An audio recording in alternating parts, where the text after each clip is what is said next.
નમસ્કાર. ધોરણ 9 વિદ્યાર્થી ભાઈઓ તથા બહેનો, આજે આપણે વાસ્તવિક સંખ્યાઓના ઘાતાંકના નિયમો અને તે આધારિત સ્વાધ્યાય 1.6 કરીશું. સ્વાધ્યાયના અંતે તમને થોડાક સ્વ અધ્યયન માટેના એવા જ દાખલાઓ છે જે તમારે જાતે ગણવાના છે. ત્યાર પછી અહીંયા આ પ્રકરણ પૂરું થાય છે, તો ફરીથી આગળના દાખલાઓ છે એક વખત ફરીથી પુનરાવર્તન પણ કરીશું. વાસ્તવિક સંખ્યાઓ માટે ઘાતાંકના નિયમો, એની એમ ઘાત લઈએ તો આ નીચે જે પદ છે એને આધાર કહેવાય અને ઉપર જે પદ છે એને ઘાતાંક કહેવાય. વંચાય એની એમ ઘાત, અને એ અને એમ એ બંને પ્રાકૃતિક સંખ્યાઓ છે. તો ઘાતાંકના નિયમોમાં પહેલો નિયમ આગળના ધોરણોમાં ભણી ગયા પ્રમાણે જ આધાર સરખા હોય, વચ્ચે ગુણાકાર હોય તો ઘાતાંકનો સરવાળો તો m પ્લસ n થાય. દાખલા તરીકે જોઈએ તો x ની 3 ઘાત ગુણ્યા x ની 2 ઘાત, તો આધાર સરખા છે, વચ્ચે ગુણાકાર છે, ઘાતાંકનો સરવાળો 3 વત્તા 2, તો 3 વત્તા 2 એટલે 5. ત્યાર પછી એની એમ ઘાત ભાગ્યા એની એન ઘાત. અહીંયા આધાર સરખા છે, ભાગાકારની નિશાની છે એટલે ઘાતની બાદબાકી થાય, તો m માઇનસ n.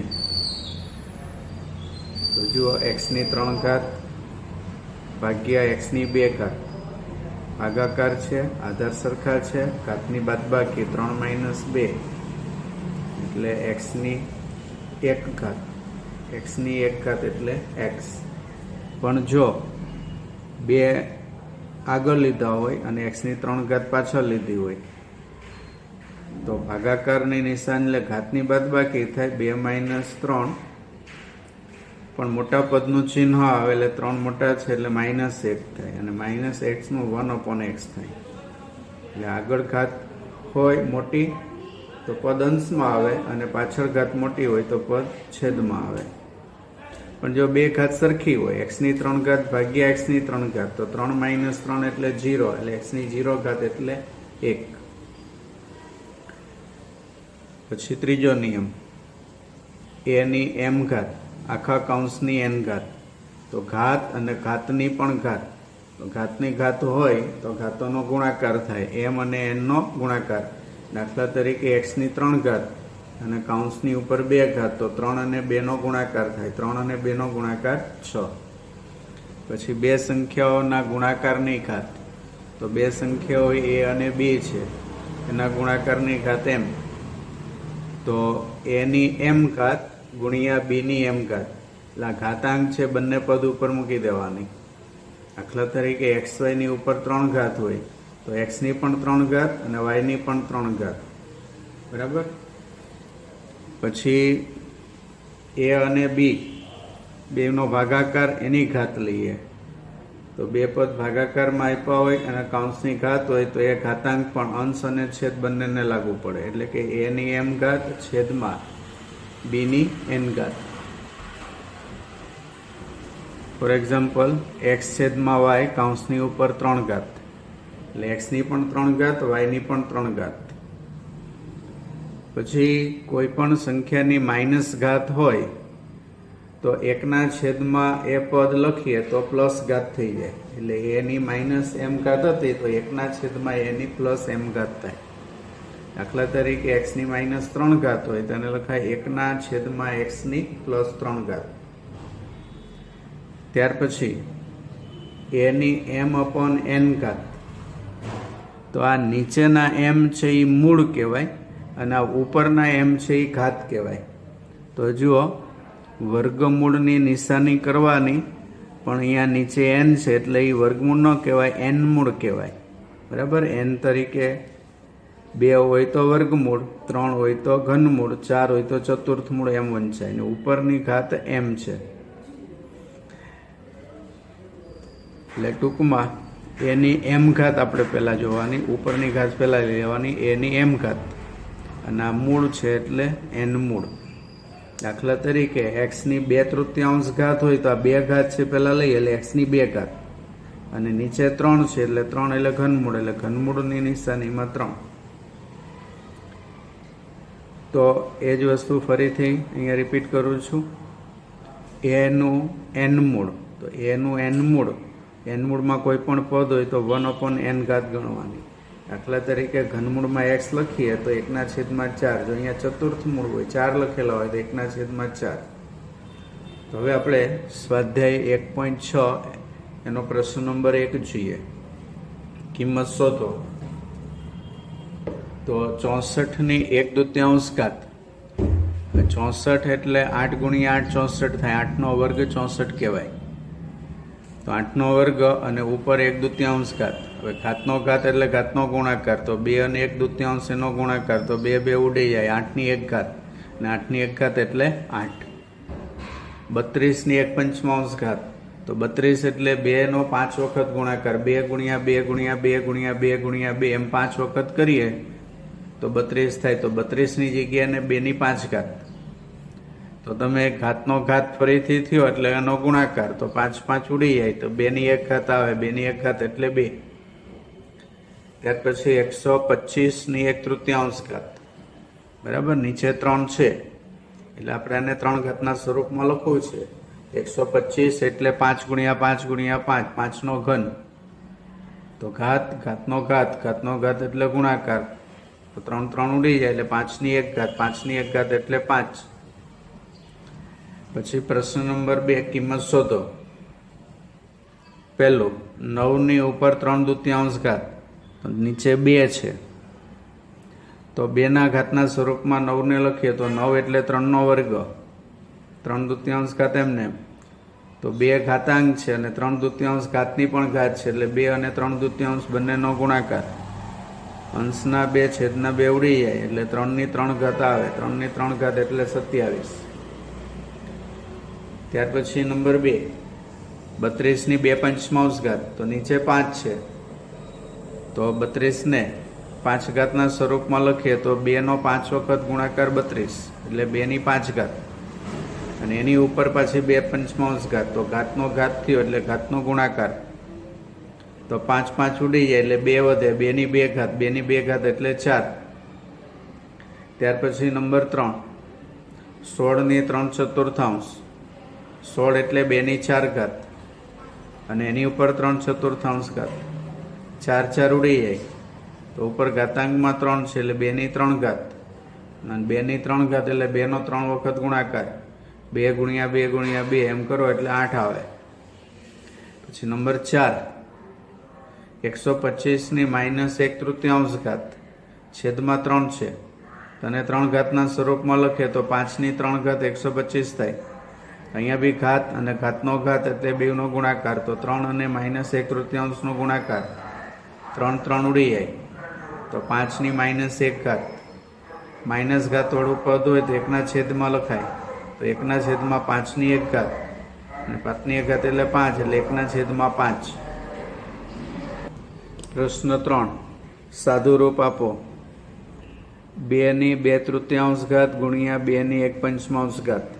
બંને જગ્યાએ આધાર સરખા છે. આધાર સરખા હોય એટલે ઘાતોનો સરવાળો, તો 2/3 ને 1/5 બંનેનો સરવાળો. હવે સરવાળામાં છેદમાં એક જગ્યાએ 3 છે, એક જગ્યાએ 5 છે. જુદા જુદા અંકો હોય તો એ બંને અંકોનો લસા લેવો પડે. તો 3 અને 5નો લસા શોધવાનો, તો 15 આવે. તો 3 છે એને 5 વડે ગુણવાથી 15 થાય, અને 5 છે એને 3 વડે ગુણવાથી 15 થાય. તો આ 5 છે ઉપરના 2 સાથે ગુણો, 5 × 2 એટલે 10. અહીંયા 3 છે ઉપર 1 સાથે ગુણો, 3 × 1 = 3, 10 + 3 એટલે 13, છેદમાં 15 એટલે 2ની ઉપર 13 છેદમાં 15. પછી નંબર 2, 3ની 1/3 અને એની ઉપર 7. તો આ ઘાત છે, આ ઘાતનો ઘાત છે એટલે ઘાતોનો ગુણાકાર, એટલે 1/3 અને 7 બંનેનો ગુણાકાર. તો 7 અંશમાં છે, 1 અંશમાં છે, તો અંશના પદનો ગુણાકાર 7, છેદમાં 3 છે, અને છેદમાં કંઈ નથી એટલે 1, 3 અને 1નો ગુણાકાર 3 એટલે નીચે 3. એટલે 3 ની 7 તૃતીયાંશ ઘાત. નંબર 3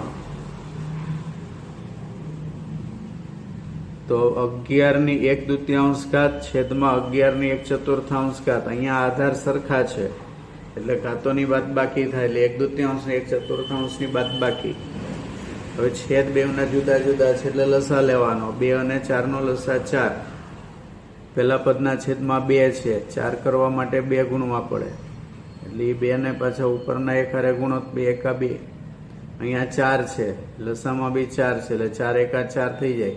એટલે 1 ને ઉપર 1 ગુણો તો 1, 2 માંથી 1 બાદ કરો તો 1 વધે એટલે 1/4 એટલે 11 ની ઉપર 1 ચતુર્થાંશ જવાબ આવે. ત્યાર પછી નંબર 4 7 ની 1 દૂતીયાંશ ગુણ્યા 8 ની 1 દૂતીયાંશ. હવે અહીંયા બંનેના ઘાત સરખા છે એટલે ઘાત કોમન કરી નાખવાના. 7 અને 8 અંદર લઈ લેવાના એટલે 7 × 8 = 56 ની 1 દૂતીયાંશ ઘાત થાય. તો અહીંયા તમારું સ્વાધ્યાય 1.6 પૂરું થાય છે અને પ્રકરણ પણ અહીંયા પૂરું થાય છે. આવા જ સ્વ અધ્યયનના 3 પ્રશ્નો છે એને જતા દાખલા ગણજો અને ફરીથી આગળના દાખલાઓ છે એ ફરીથી આપણે પુનરાવર્તન કરીએ. થોડાક વિશેષ દાખલાઓ પણ છે તો એમાંનો પહેલો દાખલો લઈએ પુનરાવર્તનમાં. તમને એમ કહે કે 5/7 ને સમાન હોય તેવી 5 સમય સંખ્યા લખો. હવે 5/7 ને સમાન હોય તેવી 5 સમય સંખ્યાઓ નીચે પ્રમાણે મળે. તો 5/7 છે એને સમાન સંખ્યા તમારે મેળવવી હોય તો એની સાથે ગુણાકારમાં કોઈ પણ સંખ્યા તમે ગુણો પણ અંશ અને છેદ સરખો રાખવાનો. માનો કે 5/7 ને 2 વડે ગુણવા છે તો 2 વડે ગુણવાના અને 2 વડે ભાગવાના. તો 5 દુ 10, 7 દુ 14, 10/14 જે 5/7 ને સમાન સમય સંખ્યા કહેવાય. જેમ 2/2 વડે ગુણાય એવી રીતે 3/3 ગુણો તો 15/21 મળે. એવી રીતે 4 ગુણો તો 20/28 મળે. એવી રીતે 5 ગુણો તો 25/35 મળે. એ રીતે 6 ગુણો તો 30/42 મળે. તો આ બધી જ સંખ્યાઓ છે એ 5/7 ને સમાન હોય તેવી સમય સંખ્યાઓ છે. ત્યાર પછી પ્રશ્ન 2 0.1 અને 0.2 વચ્ચેની 7 સમય સંખ્યાઓ લખો. હવે 7 સમય સંખ્યાઓ આપણે લખવી છે તો પહેલા જે સંખ્યા છે એને આપણે a કહેવાય, બીજી સંખ્યા છે એને આપણે b કહીએ અને 7 સમય સંખ્યા મેળવવી છે તો n = 7.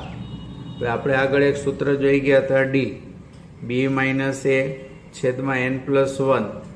તો b એટલે 0.2, a એટલે 0.1 છેદમાં n+1, n એટલે 7 અને +1. તો 0.2 માંથી 0.1 બાદ કરો તો 0.1, 7 + 1 કરો તો 8, પોઈન્ટ કાઢી નાખો છેદમાં 10 આવે એટલે 8 × 10 એટલે 80 એટલે 1/80 d ની કિંમત થઈ. તો હવે આપણે 7 સમય સંખ્યા મેળવીએ છે તે મેળવીએ.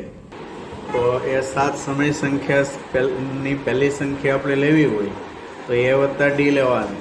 બીજી સમય સંખ્યા માટે a + 2d બરાબર. બીજી હોય તો 2d, 3 હોય તો 3d, ચોથી સંખ્યા 4d, પાંચમી હોય તો 5d, છઠ્ઠી હોય તો 6d, સાતમી હોય તો 7d. એ રીતે a પ્લસ કરીને આવશે. તો જુઓ પહેલી સમય સંખ્યા a + d.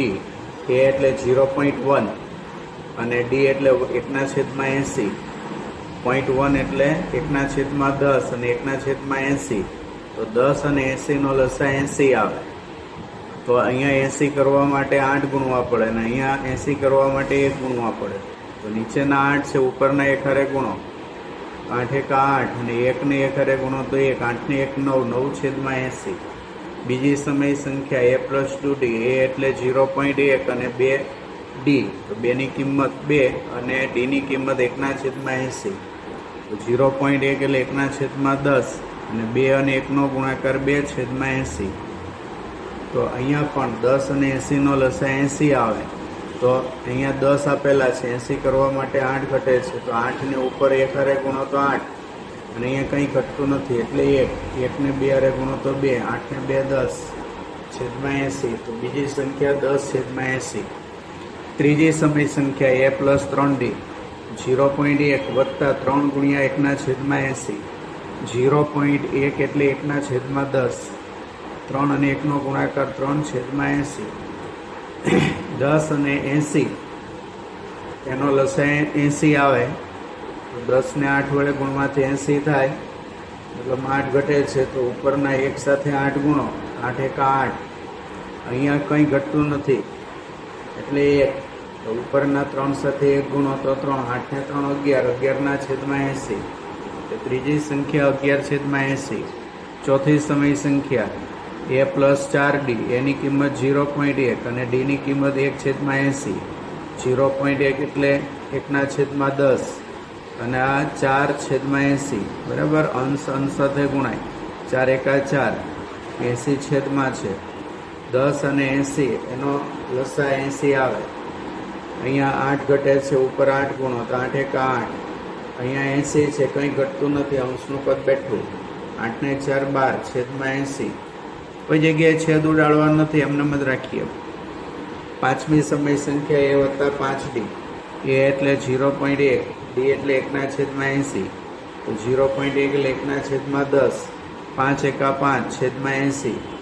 10 અને 80 નો લસા 80. તો અહીંયા 10માં 8 ગુણો તો 80 થાય, 8 ઘટે છે, ઉપર 8 ગુણો તો 8 એકા 8. અહીંયા કંઈ ઘટતું નથી, અંશના 5 એમને, 8 ને 5 13. છઠ્ઠી સંખ્યા a વત્તા 6d. 0.1 વત્તા 6 ગુણ્યા 1/80. 0.1 એટલે 1/10 અને 6 એકા 6 છેદમાં 80. 10 અને 80 નો લસા 80. અહીંયા 8 ગુણવાથી 80 થાય એટલે ઉપર 8 ગુણો તો 8 અને અહીંયા 80 છે, બરાબર, ગુણવાની જરૂર નથી એટલે અંશનું પદ બેઠું. 8 ને 6 14, 14/80. અને સાતમી સમય સંખ્યા, તો સાતમી સમય સંખ્યા છે a વત્તા 7d. તો a એટલે 0.1, d એટલે 1/80. 0.1 એટલે 1/10. 7 એકા 7 છેદમાં 80. 10 અને 80 નો લસા 80. 10 8 80 થાય, 8 ઘટે એટલે ઉપર 8 ગુણો, 8 એકા 8. અહીંયા કંઈ ઘટતું નથી, અંશનું પદ એમને. 7 અને 8 બેનો સરવાળો 15, 15/80. તો આવી રીતે આપણને 0.1 અને 0.2 વચ્ચેની આ સંખ્યાઓ મળે છે. 7 સમય સંખ્યાઓ મળશે આપણને. ત્યાર પછી પ્રશ્ન નંબર 3, વર્ગમૂળમાં 17 ને સંખ્યા રેખા ઉપર દર્શાવો. આગળ તમારે વર્ગમૂળમાં 3 ને સંખ્યા રેખા ઉપર દર્શાવવાની કીધી હતી, વર્ગમૂળમાં 7 ને સંખ્યા રેખા ઉપર દર્શાવવાની કીધી હતી. આવી જ રીતે વર્ગમૂળમાં 17 ને સંખ્યા રેખા ઉપર દર્શાવવું છે. બરાબર, પોઈન્ટ ન હોય એવી સંખ્યાઓને સંખ્યા રેખા ઉપર કઈ રીતે દર્શાવાય છે એ રીત શીખી ગયા છીએ. ફરીથી 17 ને એવા 2 ભાગ કરો, બંને ભાગ પૂર્ણ વર્ગ હોવા જોઈએ. પૂર્ણ વર્ગ એટલે વર્ગમૂળ નીકળે એવી સંખ્યાઓ પૂર્ણ વર્ગ. બરાબર, તો 17 ના 2 ભાગ કરીએ તો 17 એટલે 16 વત્તા 1. 17 ની નજીકની સંખ્યા લેવાની. માનો કે આપણે 12 લીધા હોય, ધારો કે અહીંયા 12 હોય તો 12માં આપણે કેવા 2 ભાગ કરાય? તો 12 ની નજીકની પૂર્ણ વર્ગ સંખ્યા એટલે 12 થી નાની સંખ્યાઓ તરફ જવાનું. 12 પછી 11, 11 પછી 10, 10 પછી 9, તો 9 પૂર્ણ વર્ગ થઈ જાય. એટલે 12 ના ભાગ પાડો તો 9 વત્તા 3. હવે 3 ના ભાગ પાડવાના તો 3 ના 1 વત્તા 1 વત્તા 1 એમ થાય. એવી રીતે અહીંયા 17 છે, તો 17 છે તો 17 થી નાની સંખ્યા 16, તો 16 પૂર્ણ વર્ગ આવી જાય છે. એટલે 17 ના 2 ભાગ 16 વત્તા 1, તો 16 પૂર્ણ વર્ગ છે, 1 પણ પૂર્ણ વર્ગ છે. 16 4 નો વર્ગ અને 1 1 નો વર્ગ. બસ આ એક મેઇન વસ્તુ છે, આવડી જાય એટલે તમને આ કમ્પ્લીટ થઈ જાય પ્રશ્ન. આ 4 એકમ છે, આ 1 એકમ છે. એક તમારે OX કિરણ દોરવાનું અને OX કિરણમાં આ 4 એકમ લેવાનું. બરાબર, આ 1, આ 2, 3, 4, 4 એકમ એ બિંદુ પાસે આવે છે. 4 જ્યાં આવતા હોય ત્યાં એ નામ આપી દેવાનું. O A ની લંબાઈ 4 એકમ. પછી એ બિંદુમાંથી લંબ દોરવાનું અને આ લંબમાં 1 સેન્ટીમીટર માપ, 1 ઇંચ માપ લેવાનું. 4 ઇંચ લીધા હતા આપણે, આ 1 ઇંચ લેવાનું. બરાબર, આ 4 છે એટલે આ 4 અને આ 1 છે એટલે 1. લંબ દિશામાં 1 ઇંચ, અહીંયા 90નો ખૂણો પડે એવી રીતે દોરવાનો. પછી ઓ અને પીને જોડી દેવાના. જોડાઈ જાય એટલે પરિકર અહીંયા મૂકવાનું ઓ બિંદુ પાસે, અને પરિકરનું પેન્સિલ છે પી બિંદુ પાસે, અને ચાપ મારવાની. તો આ ચાપ ઓ એક્સને જ્યાં છેદે ત્યાં બી નામ આપવાનું. તો બીને સંગત વર્ગમૂળમાં 17 આવે. તો આવી રીતે વર્ગમૂળમાં 17ને સંગત બિંદુ મેળવી શકાય. બરાબર? કેવી રીતે મળ્યું એનું ફરીથી મેં અહીંયા વિવરણ કરેલું છે, જોઈ લેજો. પછી આપણે આવી 12 વાળી સંખ્યાને પી અપોન ક્યુ સ્વરૂપમાં મેળવવાનું પણ શીખી ગયા છીએ. ફરીથી પુનરાવર્તન કરી લઈએ એનું પણ. સૌથી પહેલાં ધારો કે કરીને આને એક્સ ધારી લેવાના, બેઠે બેઠી રકમ લખવાની. પછી જોવાનું કેટલા અંક ઉપર 12 છે, 2 અંક ઉપર. 38 ઉપર છે 12, એટલે 38 2 વાર લખીને ડોટ ડોટ ડોટ કરીને પરિણામ નંબર 1 આપી દેવાનું. હવે 2 અંકોનું પુનરાવર્તન થાય છે, તો એકની પાછળ 2 0 હોય એવી સંખ્યા વડે બંને બાજુ ગુણવાના. તો એકની પાછળ 2 0 એટલે 100 થાય, તો બંને બાજુ 100 ગુણવાના. અહીંયા 100 ગુણો તો 100x થાય, અને આમાં 100 ગુણો તો જમણી બાજુ 2 પોઈન્ટ કાપી નાખવાના. એટલે 1 ને 2 પોઈન્ટ કાપો તો અહીંયા પોઈન્ટ આવે 38.38 એમ થાય. તો 38.38 38નું પુનરાવર્તન થાય છે, એટલે 38 હજુ એકવાર લખીને ડેશ ડેશ ડેશ કરી નંબર 2 આપવાના. પરિણામ 2 માંથી પરિણામ 1 બાદ કરવાનું. તો આ પરિણામ નંબર 2 અને આ પરિણામ નંબર 1 ઉપર નીચે આ રીતે લખવાના. પોઈન્ટની નીચે પોઈન્ટ સેટ થાય એવી રીતે. તો હવે જુઓ 8 માંથી 8 જાય 0, 3 માં 3 જાય 0, 8 માંથી 8 જાય 0, 3 માં 3 જાય 0, પોઈન્ટની સાથે પોઈન્ટ. 8 માંથી 0 જાય 8 અને 3 ના 3 એમને. આ 100x, એમાંથી 1x બાદ કરો તો 99x. હવે પોઈન્ટ પછીના 0નો કોઈ મતલબ નથી, એટલે ખાલી 38 ધ્યાનમાં લેવાના. આ 99 છેદમાં આવે, તો x બરાબર 38/99. તો ઉપર p અને નીચે q, તો p અપન q સ્વરૂપ થઈ ગયું.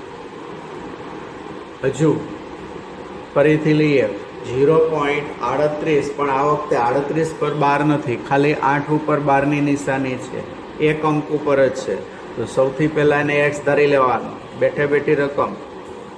હવે અહીંયા એક અંકનું પુનરાવર્તન થાય છે, કોનું? તો 8નું, 1નું જ પુનરાવર્તન થાય છે. બરાબર? તો 8 એમ અનંત સુધી લખી શકાય. તો 1 8 લખવાનો. 38 તો આપેલા જ હતા, ફરીથી 1 8 લખવાનો. Dash dash dash number 1. હવે એક અંકનું પુનરાવર્તન થતું હોય તો એકની પાછળ 1 0 વળી સંખ્યા વડે બંને બાજુ ગુણવાના. તો એ સંખ્યા કઈ છે? તો 10. તો બંને બાજુ 10 ગુણો. અહીંયા 10 ગુણો તો 10x, અને આની સાથે 10 ગુણો તો જમણી બાજુ 1 પોઈન્ટ ખસશે. બરાબર? 100 ગુણવામાં 2 પોઈન્ટ ખસતા હતા, અહીંયા આ વખતે 1 પોઈન્ટ ખસશે, એટલે 3.88 થાય. તો 3.88. 8નું પુનરાવર્તન થતું છે, એટલે ફરીથી હજુ 1 8 લખવાના. ડેશ ડેશ ડેશ પરિણામ નંબર 2. પરિણામ નંબર 2 માંથી પરિણામ નંબર 1 બાદ કરો. તો બીજા પરિણામમાંથી પહેલું પરિણામ બાદ કરો, આ બીજું પરિણામ, અને એની નીચે પહેલું પરિણામ. હવે બેની બાદ બાકી. 8 માંથી 8 જાય તો 0, ફરી 8 માંથી 8 જાય તો 0, 8 માંથી 3 જાય તો 5 પોઈન્ટ, પછી 3 માંથી 0 જાય તો 3, 10x માંથી x બાદ કરો તો 9x, એટલે 3.5. પાછળના 0નો કોઈ મતલબ નથી, એટલે ખાલી 3.5 લેવાના. આ 9 છેદમાં હવે 0.5 છે. બરાબર? તો પોઈન્ટ કાઢી નાખો તો નીચે 10 ગુણવા પડે, તો 9ની સાથે 10 ગુણો 90 થાય, એટલે 35/90. તો p અપોન q સ્વરૂપ થઈ ગયું. તો આવા વધુ પુનરાવર્તનના દાખલાઓ આવતીકાલે પણ આપણે જોઈશું.